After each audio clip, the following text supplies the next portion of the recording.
Aviation ഫീൽഡിൽ cabin crew members captains കൂടാതെ വളരെയധികം ഇമ്പോർട്ടന്റ് ആയിട്ടുള്ള റോൾ ഉള്ള ഒരു ടീമാണ് ഗ്രൗണ്ട് ടീം അഥവാ നമ്മുടെ സ്വന്തം ഗ്രൗണ്ട് സ്റ്റാഫ്. നമ്മൾ പുറമെ കാണുമ്പോൾ എല്ലാവരും ഒരേപോലത്തെ യൂണിഫോം ഇട്ടിരിക്കുന്നു, കാണാൻ ഭയങ്കര പ്രസന്റബിൾ ആണ് എന്നൊക്കെ ആണെങ്കിൽ പോലും നമുക്കറിയാത്ത ഒരുപാട് കാര്യങ്ങളുണ്ട്.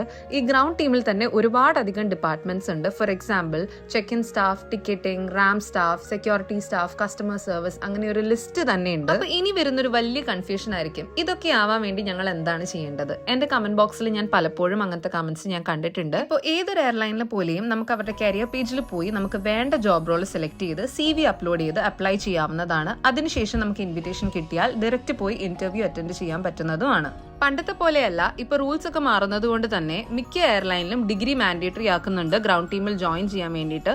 വൺസ് നിങ്ങൾ ഇന്റർവ്യൂ ക്ലിയർ ചെയ്ത് കഴിഞ്ഞാൽ ആ പർട്ടിക്കുലർ എയർലൈൻ നിങ്ങളെ ഒരു ട്രെയിനിങ്ങിന് വിടും. അത് ക്ലിയർ ചെയ്താൽ മാത്രമേ നിങ്ങളെ ജോബിനെ റിലീസ് ചെയ്യുള്ളൂ. അപ്പൊ ഇത്രയുള്ള ഇന്നത്തെ വിശേഷം. അടുത്ത വീഡിയോയിൽ കാണുന്നവരെ ബൈ.